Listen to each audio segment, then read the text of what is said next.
friends, this is Ashwini Sadnarji Dwivedi, Assistant Professor, Law College Dehradun, Uttaranchal university.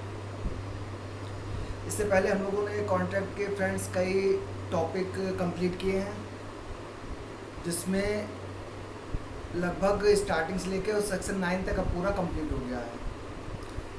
Offer, types of offer, essentials of offer, invitation to an offer, contract, types of contract की जब हमने बात की थी तो कभी कभी ई कॉन्ट्रैक्ट भी पूछा जाता है। ई कॉन्ट्रैक्ट मतलब आप समझ लीजिए, अगर कोई भी एग्रीमेंट ऑनलाइन हुआ है तो वो ई कॉन्ट्रैक्ट कहलाता है, इंटरनेट कॉन्ट्रैक्ट, और उसमें कोई खास बात नहीं होती है। इसके अलावा हम लोगों ने एक्सेप्टेंस के सब लॉ देखे, कम्युनिकेशन कब कंप्लीट होता है देखा, रिवोकेशन कब हो सकता है, कंसिडरेशन क्या है, प्रिविटी ऑफ कॉन्ट्रैक्ट क्या है, exceptions of privity of contract क्या है, एक्सेप्शंस ऑफ कंसिडरेशन क्या है, ये सब कुछ हम कंप्लीट कर चुके हैं। आज हम स्टार्ट करेंगे सेक्शन 10 से। Section 10 of Indian contract act provide that agreements are contract if those agreements which have been made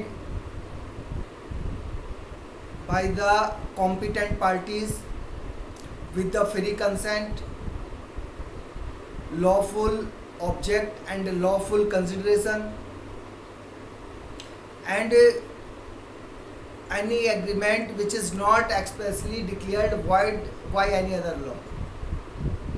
section 10 ये कहता है कि कौन कौन से एग्रीमेंट जो है वो कॉन्ट्रैक्ट में कन्वर्ट हो जाएंगे, because we have discussed earlier that all contracts are agreement, but all agreements should not be considered as contract, because only those agreements will be considered as contract which can be enforced by law. If any agreement which can't be enforced by law, then it will not be considered as a valid contract. So section 10 provides that which agreements are contracts. Only those agreements are contracts which has been made by the free consent of the parties. Parties must be competent to enter into the contract. Object and consideration must be lawful, and any agreement which is not declared void by any other law। ये जितनी भी चीज़ें हैं, competency of parties, free consent, lawful consideration, lawful object, ठीक है, ये सभी points हम बहुत ही ज़्यादा डिटेल में पढ़ेंगे। इसके बाद इन्होंने कहा है कि अगर किसी एग्रीमेंट्स को वॉइड ना किया हो लॉ ने, तो आप देखेंगे कि 23 से लेके 25 जैसे विदाउट कंसिडरेशन एग्रीमेंट वॉइड होता है, ऐसे ही 50, 26, 27, 28, 29 इम्पॉसिबिलिटी के अकॉर्डिंग वॉइड होता है। ये सब चीज़ें देखेंगे जिसमें लॉ ने खुद क्या किया है, कुछ एग्रीमेंट्स को वॉइड डिक्लेयर कर दिया है। हम आज स्टार्ट करेंगे कैपेसिटी टू कॉन्ट्रैक्ट, कि किसी भी कॉन्ट्रैक्ट को करने के लिए कौन पर्सन है जो कैपेबल है, या हम कह सकते हैं कि क्या कॉम्पिटेंसी है किसी भी कॉन्ट्रैक्ट को करने के लिए। तो इसको बात करता है सेक्शन 11। सेक्शन 11 ये बात करता है कि a person who is major, who is of sound mind and who is not disqualified to enter into the contract by any other law, यानी कि according to section 11 of Indian contract act, ऐसा कोई भी person जो major है, जो sound mind है, और जिसको किसी लॉ ने डिस्क्वालीफाई नहीं किया है किसी कॉन्ट्रैक्ट को करने के लिए, तो ये तीनों लोग कॉन्ट्रैक्ट कर सकते हैं। या हम ये कह सकते हैं कि minor is not capable to enter into the contract. Second, an unsound mind person is not capable to enter into the contract, and any person if he is disqualified by any law to enter into the contract is not capable to enter into the contract. Section 11 के हिसाब से अगर हम देखें तो ये 3 लोग जो हैं वो कॉन्ट्रैक्ट नहीं कर सकते हैं, minor, a person of unsound mind, या खुद लॉ ने किसी को डिस्क्वालीफाई कर दिया है एग्रीमेंट को करने के लिए। तो सबसे पहले हम बात करेंगे माइनर की। तो माइनर कॉन्ट्रैक्ट अगर नहीं कर सकता है तो देखिए बहुत इंपॉर्टेंट क्वेश्चन पूछा जाता है, what is the nature of an agreement which has been made by a minor. और very important question is asked, which section of Indian Contract Act provide that the agreement of minor is void ab initio? Generally the answer is given by the students section 11 of Indian Contract Act, but section 11 of Indian Contract Act only provide that minor is incapable to enter into the contract, but section 11 does not reveals what is the nature of what is the nature of minors agreement. Minors agreement will be void ab initio, but no section of Indian Contract Act provide that. This has been provided by the case of Mohri Bibi versus Dharmodas Ghosh, decided by Privy Council by Lord North. एक एक चीज़ बहुत important है, पूछी जाती है। पहला question ये है, वो कभी कभी पूछते हैं कि इंडियन कॉन्ट्रैक्ट एक्ट का ऐसा कौन सा सेक्शन है जो ये बात करता है कि माइनर का एग्रीमेंट वॉइड अब इनिशियो होता है, ये कौन सा सेक्शन बताता है। आंसर आप देंगे कि कोई भी सेक्शन नहीं बताता, ये बात जो बताता है वो एक केस बताता है जिसका नाम है मोहरी बीबी वर्सेस धर्मोदास घोष। किसने डिसाइड किया है ये? प्रिवी काउंसिल ने। किस जज ने डिसाइड किया है? तो उनका नाम है लॉर्ड नॉर्थ। ये माइनर को लेके कुछ चीज़ें हैं, कुछ और एक एक करके इंपॉर्टेंट चीज़ें आएंगी तो हम उसको एक एक करके डिस्कस करते चलेंगे। तो हमेशा की तरह सबसे पहले आप काम ये कर लीजिए कि इसका जो है वो आप एक स्क्रीनशॉट ले लीजिए।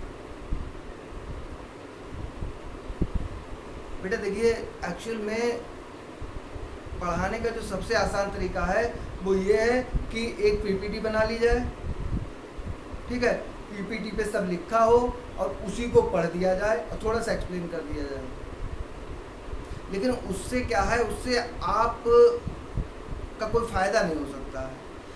आपका फ़ायदा तो एक्चुअली में ये दे देते हैं हम सिनॉप्सिस, जिससे आपको एक आइडिया लग जाए, वरना आपका फ़ायदा सिर्फ ये है कि लेक्चर, बेयर एक्ट और बुक जिसमें से जो भी केस हमने बता दिया उसके इसको पढ़ के अपने आप नोट्स बना लें। क्योंकि कुछ नोट्स जो है कितना भी अच्छा हो वो आपके काम नहीं आएगा, आपके काम वही नोट्स आएगा जो आप अपना खुद बना लेंगे, ठीक है। तो स्क्रीनशॉट आपने ले लिया, एक एक करके हम इसको डिस्कस करना स्टार्ट करते हैं। देखिए, ये बात करता है कैपेसिटी टू कॉन्ट्रैक्ट।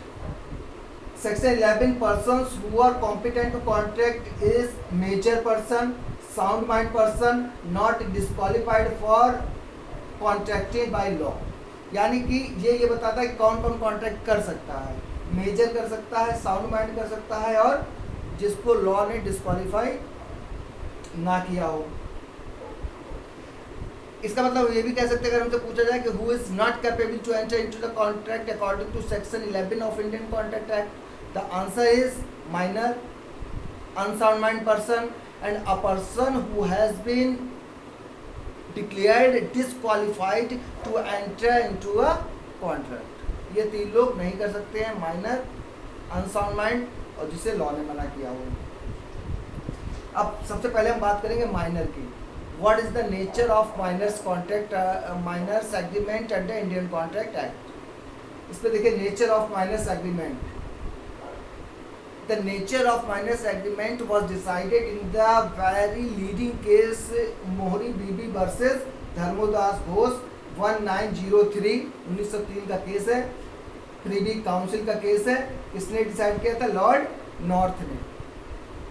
इसके फैक्ट देख लीजिए। पहले सबसे पहले इसमें क्या हुआ कि एक माइनर था, उसने अपने आप को ये रिप्रेजेंट किया कि वो क्या है, मेजर है, और अपने आप को मेजर दिखाते हुए उसने एक पर्सन से कहा कि हमें आप लोन दो। और लोन के लिए उसने कहा कि आप हमारी प्रॉपर्टी को मॉर्गेज कर लो। A person who is minor represent himself as a measure and ask to other person please give him some loan,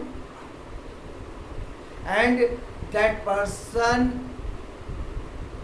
may mortgage the property of minor for the security. This it was the very fact of this case. Now question arises, what is mortgage? Friends, a debt may be of two types, a secured debt and unsecured debt. Secured debt means if there is any security for the repayment of debt, then it is called secured debt. Unsecured debt means if there is no security for the repayment of loan, then it is called unsecured debt. And secured debt may be divided further into two types. If the security is in the form of money, if the security is in the form of movable property, then it is called pledge. But if the security is in the form of immovable property, then it is called mortgage. समझ लीजिए इसको पहले एक बार फिर से।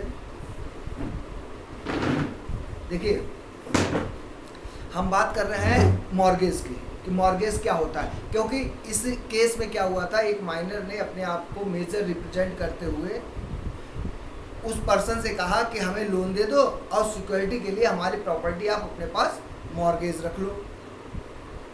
उस person ने क्या किया कि कहा ठीक है प्रॉपर्टी मॉर्गेज रख दिया, इसको लोन दे दिया। लोन देने के बाद माइनर ने क्या किया, खुद केस फाइल कर दिया कि भाई हम तो माइनर है, तो माइनर तो कॉन्ट्रैक्ट कर ही नहीं सकता है, और जब कर नहीं सकता है तो हमारा जो प्रॉपर्टी इनके पास रखी हुई है एज ए सिक्योरिटी वो हमको वापस दिलाई जाए। ये पूरा केस था। अब यहाँ पे जो टर्म मॉर्गेज आता है इसका क्या मतलब है?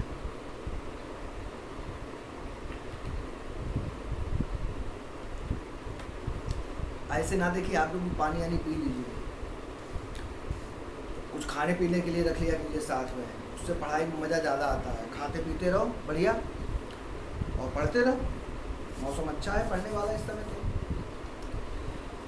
अब मॉर्गेज जैसा कि हमने बताया, देखिए कोई भी जब आप डेट लेते हैं, कर्ज लेते हैं, तो दो तरह का हो सकता है। एक वो जिसके लिए आपसे सिक्योरिटी की डिमांड की जाए, एक वो जिससे के लिए आपकी सिक्योरिटी की डिमांड, जैसे मान लो हमने अपने किसी दोस्त से कहा, हमने भाई यार 10,000 रुपये चाहिए बहुत ज़रूरी है, बोला ले जाओ 10,000 रुपये।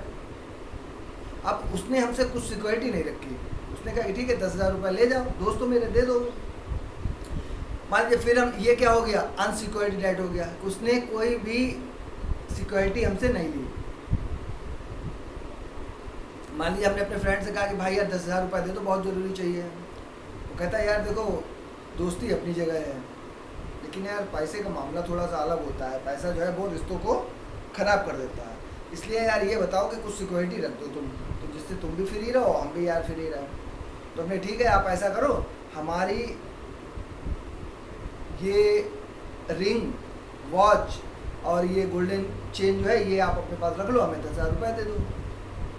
ये क्या हो गया, ये हो गया प्लेज, सिक्योर्ड डेट है क्योंकि सिक्योरिटी ली गई है, but the security is in the form of movable property, then it is called pledge, गिरवी कहते हैं इसको। लेकिन मान लीजिए हमको थोड़ा ज़्यादा पैसा लेना हो, हमने कहा भाई 10 लाख रुपए चाहिए, बोले यार ऐसा है कि फिर सिक्योरिटी रखो कुछ, तो हमने कहा कि अपने घर के कागजात उसके पास रख दिए, हमने कहा ये घर जो है वो आपके पास मेरा रखा हुआ। जनरली हम जनरल सेंस में लोग कह देते हैं घर अपना गिरवी रख दिया, लेकिन वो गिरवी कभी नहीं होता है। If the security is in the form of immovable property then it is called mortgage, वो मॉर्गेज होता है। ठीक, ये आप ट्रांसफर ऑफ प्रॉपर्टी एक्ट में आगे जाके पूरा डिटेल में पढ़ेंगे। यहाँ पे जो हमारा केस है Mohori Bibee versus Dharmodas Ghosh, the fact of that case is a person who is a minor represent himself as a major and he asked to a person to give him loan and security is movable property, security is immovable property. एक पर्सन दूसरे से कहता है भाई हमको कुछ पैसा दे दो, बदले में अपना जो है एक इमूवेबल प्रॉपर्टी को मॉर्गेज करता है, उसके बाद में खुद ही कहता है कि ये एग्रीमेंट तो भाई माइनर कर नहीं सकता, इसलिए हमारी प्रॉपर्टी वापस की जाए। अब यहाँ पे जब ये डिमांड करता है प्रॉपर्टी वापस करने के लिए, तो जो डिफेंडेंट है यानी कि जिसने इसको लोन दिया है वो दो आर्गुमेंट्स करता है। फर्स्ट, उसका ये कहना है कि रूल ऑफ स्टॉपेल की वजह से ये डिमांड नहीं कर सकता हमसे। पहला क्या है? स्टॉपेल। स्टॉपेल क्या होता है? जैसे हमने पहले भी आपको बताया था पिछले लेक्चर में, स्टॉपेल होता है प्राण जाए पर वचन न जाए, कि अगर एक बार कोई हमने प्रॉमिस कर दिया है तो हमें डिनाई नहीं करने दिया जाएगा। तो अगर ये माइनर पे एप्लीकेबल हो जाएगा, माइनर ने जब अपने आप को रिप्रेजेंट किया है मेजर। तो मजे की बात ये थी कि जो मनी लेंडर था उसको भी पता था कि ये माइनर ही है, अपने आप को मेजर दिखा रहा है, लेकिन उसके मन में लालच आ गया था कि चलो कम पैसे में इसकी पूरी प्रॉपर्टी जब्त कर लेंगे। तो उसने पहला आर्गुमेंट लिया स्टॉपेल का। बोले स्टॉपेल अप्लाई हो जाएगा, स्टॉपेल की वजह से ये अपनी बात से मुकर ही नहीं सकता है। The court has observed in this very case that rule of estoppel is not applicable in the case of minor. Court ने क्या कहा कि माइनर के द्वारा जब एग्रीमेंट किया जाता है तो वहाँ पे रूल ऑफ स्टॉपेल एप्लीकेबल नहीं होगा। एक बात जब ये हो गई, कोर्ट ने ये भी कह दिया कि miners agreement will be void एब initio. It is void from the very beginning, it is void from the initial stage.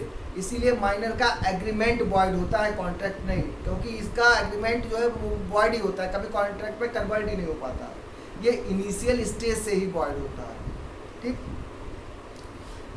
अब जब वॉइड हो गया तो इसने एक दूसरा आर्गुमेंट लिया, और दूसरे आर्गुमेंट ने इसने कहा minor should be asked to refund the loan. इसने कहा कि अब माइनर ने जो भी लोन लिया है वो हमारा वापस करा दिया जाए, क्योंकि प्रॉपर्टी जब माइनर का एग्रीमेंट क्या हो जाएगा, वॉइड हो जाएगा, तो प्रॉपर्टी क्या हो जाएगी, वो भी वापस हो जाएगी। अब यहाँ पे दिक्कत ये आ गई कि इसकी जो लोन था, जो इसने पैसा दिया था, वो भी इसका वापस नहीं मिला, क्योंकि कोर्ट ने कह दिया कि आपका पैसा वापस नहीं दिलाया जा सकता है, क्योंकि पैसा वापस दिलाने के जो प्रोविज़न थे वो section 64 and section 65 of Indian contract act थे। एक वॉइड की बात करता है, एक वॉइडेबल की बात करता है, लेकिन वॉइड एब इनिशियो की बात नहीं करते हैं। माइनस का एग्रीमेंट कोर्ट ने कहा ये क्या है, वॉइड एब इनिशियो है, एक चीज़। दूसरा, स्पेसिफिक रिलीफ एक्ट एक है, स्पेसिफिक रिलीफ एक्ट के थ्रू भी इसका पैसा नहीं दिलाया जा सकता था। तो इस केस में इन्होंने कोर्ट ने कह दिया कि माइनर्स का एग्रीमेंट जो होगा वो क्या होगा, वॉइड एब इनिशियो होगा, और माइनर को पैसा वापस भी नहीं दिलाया जा सकता है, ना ही रूल ऑफ स्टॉपेल जो है वो एप्लीकेबल होता है माइनर पे।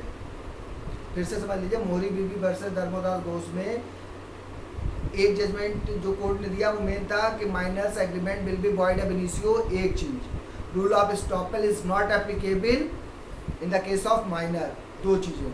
तीसरा कि जो लोन है वो भी रिपे नहीं किया जा सकता है, क्योंकि section 64 and section 65 of Indian contract act और इंडियन रिलीफ एक्ट किसी भी प्रोविज़न से माइनर को पैसा वापस नहीं दिलाया जा सकता है, मतलब माइनर से मनी लेंडर। एक बहुत इंपॉर्टेंट क्वेश्चन पूछा जाता है, ratification of minor's agreement, whether the agreement has been made by the minor during the time of minority may be ratified when the minor becomes major।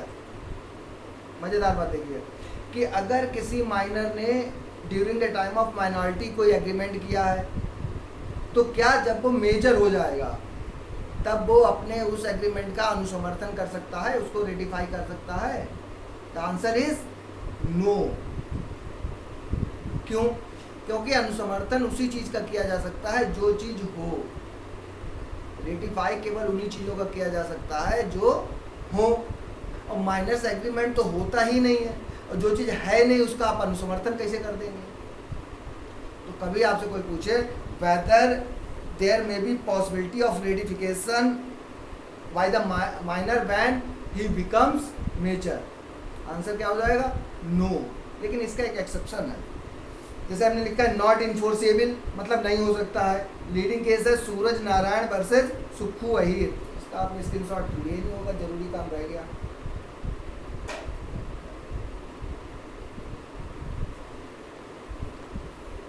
रेडिफिकेशन नहीं हो सकता है। केस क्या था, सूरज नारायण वर्सेस सुक्कू है। लेकिन इसका एक एक्सेप्शन है। एक्सेप्शन ये है कि ड्यूरिंग टाइम ऑफ माइनॉरिटी अगर कोई इसने एग्रीमेंट किया है, ठीक है, मेजर होने के बाद भी ये वैलिड हो सकता है। कैसे हो सकता है आप देखिए, जो केस है उसका नाम है कुंदन बीबी वर्सेस श्री नारायण। कुंदन बीबी वर्सेस श्री नारायण के केस में इस एक्सेप्शन की बात की गई है। देखिए एक्सेप्शन क्या है, जैसे हमने लिखा भी है, आप देखते रहिए। जैसे मान लीजिए किसी ने ड्यूरिंग माइनॉरिटी किसी से 20 रुपए लिए, ठीक, इसके बाद जब वो मेजर हो गया, अब उसने 20 रुपए लिए थे ये, अब मेजर होने के बाद वो कहे कि ठीक है हम आपके 20 रुपए वापस कर देंगे, तो ये एग्रीमेंट वैलिड नहीं होगा, क्योंकि वो उसको रेटिफाई कर ही नहीं सकता है 20 रुपए वाली को। ये क्या था, वाइड एबिलिशियो था। लेकिन जब वो मेजर हुआ तब उसने मान लीजिए इसी पर्सन से 10 रुपए और ले लिए, बोले भाई 10 रुपए दे दो हमको। तो इसने कहा कि यार 20 रुपए तुमने पहले भी लिए थे हमसे, 10 रुपए और मांग रहा है। बोले यार हमें ध्यान है, अब ये 20 रुपए लिए थे इसने माइनॉरिटी में, बोले जो 20 रुपए हमने पहले लिए थे और 10 रुपए अब लिए थे, टोटल जो 30 रुपया आपका हुआ है ये हम वापस कर देंगे। अब ये वैलिड हो जाएगा कि अगर कोई भी माइनॉरिटी के टाइम लिया गया है, उसके बाद कोई एग्रीमेंट किया उसने मेजर के टाइम, और अगर उनको ऐड कर देता है और कोई प्रॉमिस कर देता है तो वैलिड हो जाएगा। हाँ, एक्चुअली में ये है कि लॉ ये कहता है कि देखिए during the time of minority आपने जो एग्रीमेंट किया है उसको आप अनुसमर्थन नहीं कर सकते, सही है, लेकिन जब मेजर हो गए हो तो नया एग्रीमेंट तो कर ही सकते हो, तो अनुसमर्थन की क्या ज़रूरत है। जो भी किया था आपने उसको आप नया एग्रीमेंट कर लो, उसके लिए आप फ्री हो। इसका फिर देखिए आ गया जैसे नो स्टॉपेल अगेंस्ट माइनर। हम अभी डिस्कस कर चुके हैं कि rule of estoppel is not applicable in case of minor. कहाँ ये कहा गया था, इन the case of Mohori Bibi versus Dharmodas Ghosh. प्यास क्यों लग रही है भाई, टॉपिक अच्छा है इसलिए।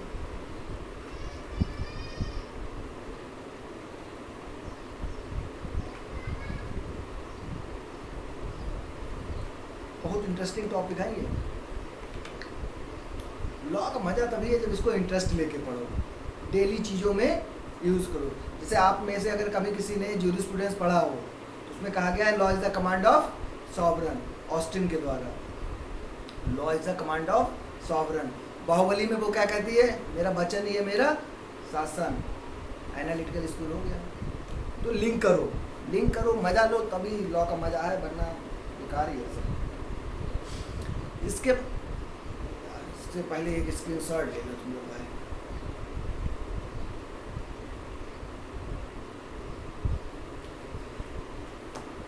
माइनर पे ही एक बहुत इंपॉर्टेंट चीज पूछी जाती है, डॉक्ट्रिन ऑफ रेस्टिट्यूशन। जैसा कि मोहरी बीबी वर्सेस धर्मोदास घोष में सेकंड पॉइंट उसने मनी लेंडर ने क्या किया था, बोले जो पैसा हमने इसको दिया है, जो कर्ज इसको हमने दिया है वो हमें वापस मिलना चाहिए। ये कहलाता है डॉक्ट्रिन ऑफ रेस्टिट्यूशन।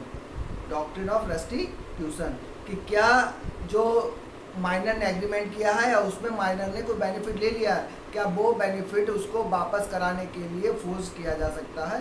ये है डॉक्ट्रिन ऑफ रेस्टिट्यूशन। उसको पहले समझ लीजिए आप। इंग्लैंड में भी ये कॉन्सेप्ट था, क्योंकि देखिए जैसे एक बच्चे ने हमसे पूछा भी था कि हम इंग्लैंड से ही कंपेयर क्यों करते हैं, बाकी अमेरिका से क्यों नहीं कर लेते हैं। क्योंकि 1872 का कॉन्ट्रैक्ट एक्ट है, उस समय शासन किसका चल रहा था, इंग्लैंड क्या चल रहा था। तो इंग्लैंड में जो लॉ था वही तो एप्लीकेबल हुआ इंडिया में, इसलिए हम कंपेयर कर लेते हैं कि आया इंग्लैंड से, लेकिन इंग्लैंड में चेंज है, इंडिया में अलग हो गया। ये इसलिए डिफरेंस अगर कोई होता है तो इंग्लैंड से हम उसका कंपेयर कर लेते हैं। तो इस पर डॉक्ट्रिन ऑफ रेस्टिट्यूशन पे देखिए पहले कॉन्सेप्ट क्या था, जैसे मोहरी बीबी वर्सेस धर्मोदास घोष में भी क्या कहा था उन्होंने कि एप्लीकेबल नहीं है, क्योंकि सेक्शन 64 सेक्शन 65 इसको नहीं दिला पा रहा है, ना स्पेसिफिक रिलीफ एक्ट दिला पा रहा है। इंग्लैंड में भी ये पोजीशन थी। इंग्लैंड में तो और मज़ेदार पोजीशन थी। उनका ये कहना था कि माइनर ने जो भी चीज़ ली है, ठीक है, अगर उसको ट्रेस किया जा सकता है, if the thing which has been taken by the minor is traceable, then minor is bound to repay that particular thing. अगर उसको ट्रेस किया जा सकता है तो माइनर उसको रिपे करेगा। जैसे माइनर को किसी ने घर दे दिया तो उस घर को आसानी से ट्रेस किया जा सकता है कि जो घर दिया गया था वो घर यही है, तो माइनर को वापस करना होगा। लेकिन इंटरेस्टिंग चीज़ तब हुई जब in case of money, because money is not traceable, कोई नहीं कह सकता है कि जो पैसा इसको दिया गया था ये वही पैसा है, नोट चेंज हो सकते हैं। तो वहाँ लॉ ये था, कहते मनी ट्रेसेबल नहीं है, तो माइनर को अगर मनी मिला है तो मनी वापस करने के लिए माइनर बाउंड नहीं। इस पे एक केस भी है, खूब पूछा जाता है, लेस्ली वर्सेस शील का।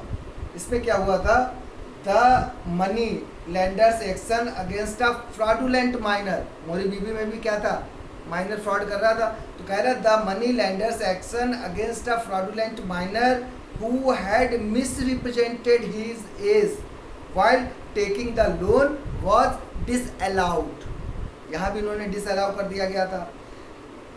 लेकिन आज की डेट में ये लॉ बिल्कुल सेटल है। एक्चुअली में देखिए, ये सब लॉ बनाया गया है माइनर के बेनिफिट के लिए, माइनर के साथ धोखा ना हो जाए, इसलिए लॉ बनाया गया। तो ये जितने भी लॉ बने हैं ये इसलिए बने हैं कि माइनर को उसके लिए बेनिफिट मिले। आज की डेट में ये पूरा लॉ सेटल है। Section 33 of Indian specific relief act ये कहता है कि चाहे माइनर प्लेंटिफ हो चाहे डिफेंडेंट हो, उसने अगर during the time of minority को एग्रीमेंट किया है, उससे कोई भी बेनिफिट लिया है, then that minor is bound to repay that particular benefit, चाहे वो ट्रेसेबल हो चाहे ना हो, जो भी हो। आज की डेट में लॉ सेटल हो गया कि माइनर जो है वो बाध्य है उसको वापस देने के लिए। इस पे एक पॉइंट है नेसेसरी, एक एक्सेप्शन है। अगर कभी कोई पूछा जाता है whether the all agreements of minor is void,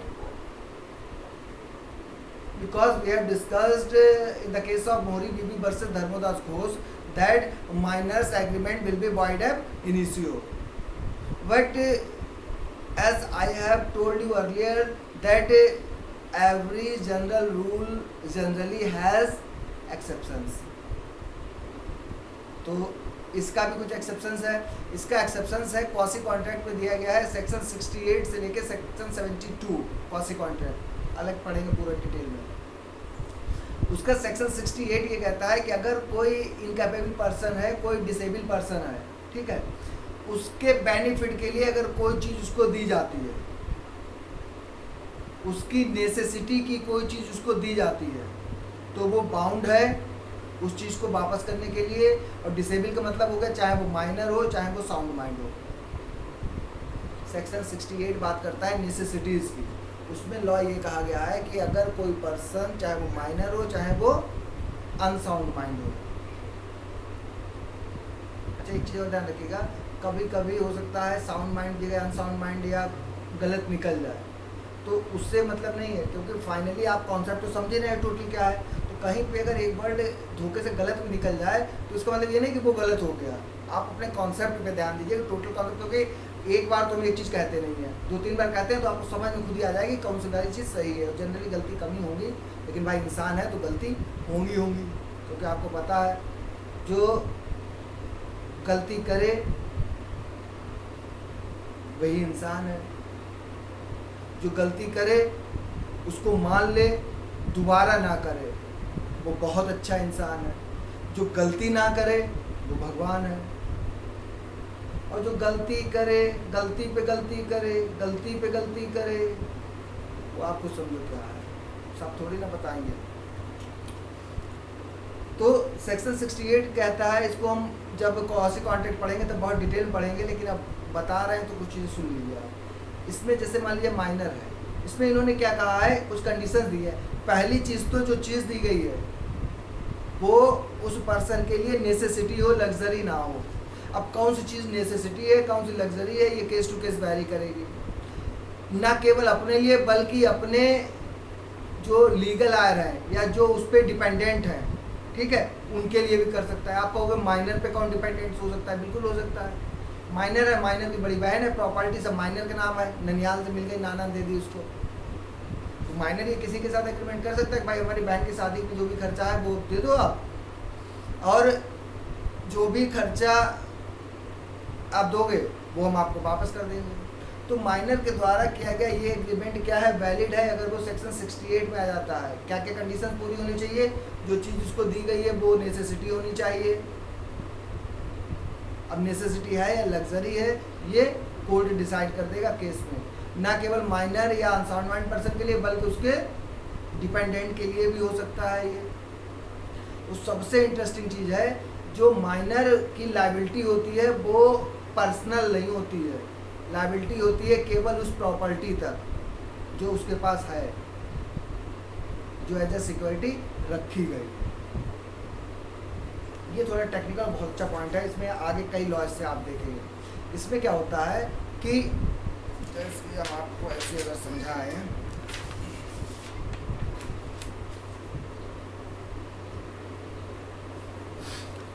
personal liability अगर किसी की होती है तो जो प्रॉपर्टी है उससे अलावा भी उसकी लायबिलिटी हो जाती है, और उस प्रॉपर्टी तक जो लायबिलिटी होगी, जैसे मान लीजिए ए जो है ये एक माइनर है, ठीक, इसने बी से 10,000 रुपये ले लिए, अपना घर उसके पास मॉर्गेज कर दिया, ठीक। अब इसने जो ये पैसा लिया है ये लिया है नेसेसिटी के लिए, अपनी पढ़ाई के लिए, अपने इलाज के लिए, अपनी बहन की पढ़ाई के लिए, अपने बहन की शादी के लिए, इलाज के लिए। अगर सेक्शन 68 नेसेसिटी में आ गया तो ये क्या है, वैलिड है। लेकिन ए की जो रिस्पॉन्सिबिलिटी है वो केवल इस प्रॉपर्टी तक है। मान लीजिए कल को इस प्रॉपर्टी की वैल्यू इतनी गिर जाती है कि इससे ये 10,000 रुपये भी वसूल नहीं हो पाते हैं, केवल इससे 5,000 रुपये वसूल हो पाते हैं, ठीक। अब 5,000 रुपये जब केवल वसूल हो पाएंगे तो बचे हुए 5,000 रुपये बी ए से नहीं वसूल सकता है, क्योंकि ए की लायबिलिटी कहाँ तक थी, केवल इस प्रॉपर्टी तक। और अगर ए की लायबिलिटी पर्सनल होती तो क्या होता, बी 5,000 रुपये तो इस प्रॉपर्टी से वसूलता और 5,000 रुपये के लिए ए से कहता भाई लाओ। मान लो ए नौकरी कर रहा है और कहीं से कोई इनकम आ रही है तो ये उससे भी ये 5,000 रुपये ले सकता था। लेकिन जो सेक्शन 68 है नेसेसिटी, उसमें जो माइनर है इसकी लायबिलिटी कैसी होती है, केवल उस प्रॉपर्टी तक होती है जो इसके पास एज ए सिक्योरिटी रखा गया है। बाकी क्वासी कॉन्ट्रैक्ट जब हम पढ़ेंगे तो बहुत डिटेल में पढ़ेंगे। यहाँ पे माइनर्स लेके कुछ टेक्निकल चीज़ें हैं जो अभी हम छोड़ रहे हैं, क्योंकि पहले हम ये चाहते हैं कि आप जो बेसिक कॉन्सेप्ट है वो सब पूरा समझ लीजिए। जितनी भी 2-3 टेक्निकलिटी हैं वो हम जब कॉन्ट्रैक्ट कंप्लीट हो जाएगा तब हम एक साथ लेंगे, तब आपको अच्छे समझ में आ जाएगा। जैसे एजेंसी में क्या होता है, टॉर्ट कॉन्ट्रैक्ट में माइनर की क्या पोजीशन होती है। जैसे कॉन्ट्रैक्ट में आपको पता है माइनर जो है इसका एग्रीमेंट बाय डेफिनिशन होता है, जबकि टॉर्ट में माइनर क्या होता है, लाइबिल होता है, ठीक है। एजेंसी में नहीं कर सकता है, मतलब माइनर एजेंट हो सकता है लेकिन प्रिंसिपल नहीं हो सकता है। तो ये सब चीज़ें डिटेल में हम लोग देखेंगे। हाँ, एक बहुत इंपॉर्टेंट चीज़ है जो सेकंड में आप पढ़ते हैं, इंडियन पार्टनरशिप एक्ट। लेकिन कभी कभी यहाँ भी वो पूछ देते हैं कि वेदर अ माइनर में B a partner in a partnership firm, कि किसी भी पार्टनरशिप फर्म में क्या कोई माइनर पार्टनर हो सकता है। सेक्शन 30 में दिया गया है, तो आप कहिए नहीं हो सकता है। Minor is not competent to be a partner in a partnership firm. फिर सेक्शन 30 क्या बात करता है, सेक्शन 30 ये कहता है अ माइनर में be admitted in a partnership firm for his और हर बेनिफिट, कि वो पार्टनर तो नहीं हो सकता है, पक्का है। अगर आपसे पूछे कोई कि पार्टनरशिप में क्या माइनर पार्टनर हो सकता है, आप कहिए नहीं हो सकता है। लेकिन इंडियन पार्टनरशिप एक्ट में एक प्रोविज़न है सेक्शन 30 में जिसमें ये कहा गया है कि माइनर को उसके बेनिफिट के लिए एडमिट किया जा सकता है। ये जो पार्टनरशिप आप पढ़ेंगे तो पढ़ेंगे, बहुत इंटरेस्टिंग है, बताए दे रहे हैं। आप अगर समझ में आ जाए बहुत अच्छी बात है, फिर इससे अच्छा कुछ हो नहीं सकता है। मज़ेदार, टेक्निकल भी इतना नहीं है। देखिए जैसे ए है, ए को एडमिट कर लिया गया किसी फर्म में, मान लीजिए 10 जनवरी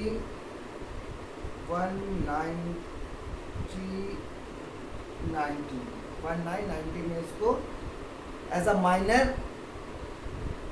कर लिया गया एडमिट। अब होगा क्या, जैसे ही ए हो जाएगा मेजर, पहले क्या था ये माइनर। मेजर हुआ मान लीजिए ये 10 जनवरी 1998 को, इलस्ट्रेशन है, कुछ भी नहीं सकते। मान लीजिए 1998 में ये क्या होगा, मेजर हो गया। अब लॉ क्या कहता है, सेक्शन 30 क्या कहता है, वो ये कहता है कि जब ये मेजर होगा तो इससे पूछा जाएगा whether you want to be a partner in this particular partnership firm और नॉट। से पूछा जाएगा कि क्या भैया तुम पार्टनर बनना चाहते हो, क्योंकि अब ये मेजर हो गया, ये कैपेबल हो गया पार्टनर बनने के लिए। तो इसके पास दो ऑप्शन होंगे, या तो ये क्या करेगा, नो करेगा, या ये क्या करेगा, यस करेगा। या तो कहेगा कि हम नहीं बनना चाहते, या ये कहेगा कि हम बनना चाहते हैं। या ज़्यादा आलसी टाइप आदमी हो, सुन लिया उसके बाद मज़े से घूम रहा है, सुन ही नहीं रहा है। मान लीजिए ना इसने हाँ की ना की, कुछ लोग ऐसे भी तो होते हैं, कुछ मना कर देते हैं, कुछ हाँ कर देते हैं, कुछ मुस्कुरा के चले जाते हैं। तो आदमी कंफ्यूज हो जाता है कि इसकी हाँ समझे ना समझे, ज़िंदगी में बेचारा इसी चक्कर में पड़ा रहता है। तो मान लीजिए इसने ना भी नहीं की और हाँ भी नहीं की, और 6 मंथ का टाइम निकल गया। कितना टाइम निकल गया, 6 मंथ का। लॉ ये कहता है कि अगर इसने नहीं कह दिया तब तो कोई बात नहीं, अब ये पार्टनर नहीं बनेगा, बात खत्म हो गई इसकी। लेकिन अगर इसने हाँ कह दिया या 6 मंथ का टाइम निकल गया, इसने ना की ना हाँ की, तो ये अपने आप क्या यस के केस में भी पार्टनर बन जाएगा, और 6 महीने बाद कुछ नहीं कहेगा तब भी पार्टनर बन जाएगा। अब मज़ेदार बात यह है कि अब जब ये पार्टनर बनता है तो इसकी लायबिलिटी यहाँ से नहीं स्टार्ट होती है, इसकी लायबिलिटी या उस डेट से स्टार्ट हो जाती है जिस डेट को ये एज अ माइनर एडमिट हुआ था। यानी कि इसकी लायबिलिटी कैसी हो जाएगी, 10 जनवरी 1990 से हो जाएगी। अच्छा, इसमें मेन अंतर क्या होता है, जब हमने बताया एक प्रॉपर्टी तक लायबिलिटी होती है, एक पर्सनल लायबिलिटी होती है। जो पार्टनर होते हैं इनकी लायबिलिटी होती है पर्सनल, और इसको माइनर को जब एडमिट किया जाता है फ़ायदे के लिए तो इसकी लायबिलिटी होती है केवल प्रॉपर्टी तक। जैसे ही ये अपने आप को पार्टनर बनाएगा तो इसकी लायबिलिटी पर्सनल हो जाएगी, और पर्सनल कब से हो जाएगी, जिस डेट को इसको एज अ माइनर एडमिट किया गया था। इसके अलावा बेटा एक अप्रेंटिसशिप की भी बात आती है, वैलिड नहीं है, प्रेम अदीब का जिस पे केस है, ठीक है। तो ये चीज़ें आप पढ़ सकते हैं, ना समझ में आए आप हमसे पूछ सकते हैं। तो ये पूरा आपका कॉन्सेप्ट कंप्लीट हुआ माइनर से। सेक्शन 12 में कहता है कि who is of sound mind, who is of unsound mind, because according to